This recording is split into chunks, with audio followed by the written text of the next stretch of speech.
Foreword. I'd never looked at it that way before. Read by Michael Schur, an American television producer, writer, and actor, and creator of The Good Place. I first came across Peter Singer in 2006 via an article he wrote in the New York Times Magazine. He was discussing the golden age of philanthropy. Warren Buffett had just pledged $37 billion to the Gates Foundation and other charities, which on an inflation-adjusted basis, Singer noted, was more than double the lifetime total given away by two of the philanthropic giants of the past, Andrew Carnegie and John D. Rockefeller, put together. Singer posed some simple questions. What should a billionaire give to charity? What should we, non-billionaires ostensibly, give? And how do we calculate these numbers? What struck me about Singer's arguments was that the amount in question, for him, wasn't theoretical. It was calculable. There is an amount of money one needs to live a decent life, to pay for a reasonable amount of rent, clothes, food, and leisure, and if you have more than that amount, he posited, you should give it away, because you don't need it and someone else does. The bluntness of it made me chuckle. It was a straight-faced, matter-of-fact shrug of an argument, and even as I formed my own responses to him in my head, I kept having the same thought over and over. Well, geez, I've never looked at it that way before. 10 years later, I was researching various topics in moral philosophy for a TV show I was developing called The Good Place. As I drifted into utilitarianism, a philosophy arguing that the moral worth of an action is based on its consequences, Singer popped up again and again. With each of his articles or books that I read, I found myself reacting with the same mix of fascination, dismay, excitement, and disbelief. His writing was clear, unambiguous, uncompromising, and at times shocking. Arguments I at first found to be absurd would wind up seeming eminently reasonable, and vice versa. But what stuck with me the most as I read his work, particularly about charitable giving, was how often I came back to that original thought. I've never looked at it that way before, and the power of that thought has stayed with me. Living even a modest life in a wealthy, relatively stable country like America can provide a level of comfort, and this is not an exaggeration, greater than that of King Louis XIV in his palace at Versailles.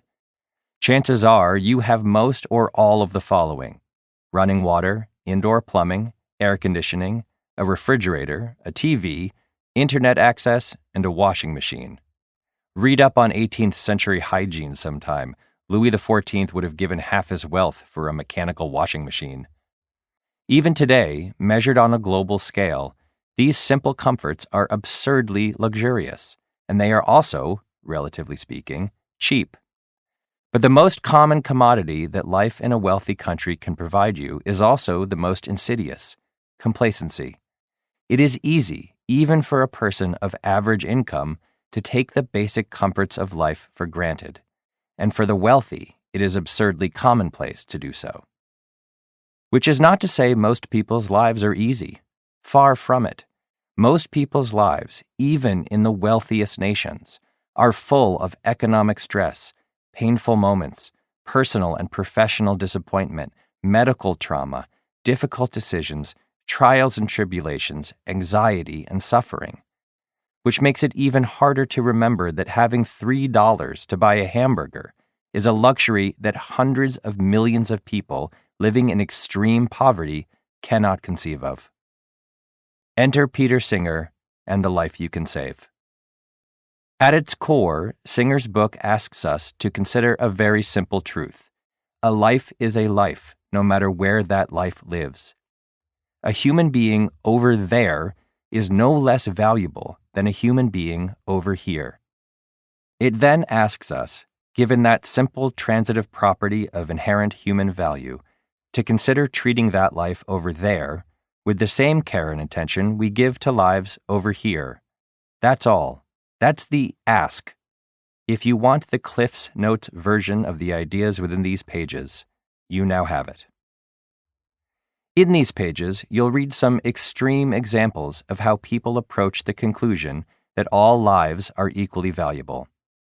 You'll read about people who gave away their entire fortunes, tens of millions of dollars, because they concluded that having a single dollar more than they needed to live was morally problematic.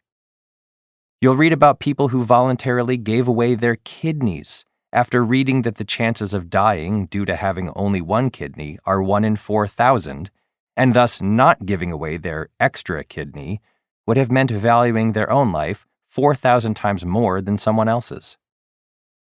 If you're like me, you'll read these stories and you'll feel a lot of things in rapid succession. You'll feel awe and admiration for people who can be so devoted to helping others. You'll feel shame for not being one of those people. You'll feel like those people are nuts because wandering into a doctor's office and saying, "Please take my kidney and give it to a stranger who needs it," is not the kind of thing you have ever imagined doing. You may even feel like a terrible hypocrite, because even though you already do a great deal to help other people in need, you also own a large flat-screen TV and a soft, comfy bathrobe and an autographed baseball bat signed by your favorite player that costs $300, none of which, technically, you need. And then you may feel anger, because you think of yourself as someone who tries to do the right thing whenever you can, and you like your comfy robe. It's comfy, damn it, and who is this guy to tell you that you shouldn't buy that robe anyway? And also, he's talking about giving away your kidneys, and how is that any kind of reasonable standard? But this is exactly the point. Because more important than what you feel when you read this book is what you will not feel: complacency. You will not feel like other people don't matter. You will not blithely scroll past reports of disasters, whether abroad or close to home, without considering, even if just for a moment, the impacted lives of those affected. Instead, you will have, bouncing around in your head, the thought that there may be something simple you can do to help, something that does not disrupt your life or put you or your family's well-being in peril. So don't worry, prospective listener. You do not have to give away your kidney or bankrupt yourself to improve the lives of the extremely poor to abide by the tenets of this book. You merely have to ask yourself a few questions. What am I doing as a human being on earth to help the less fortunate?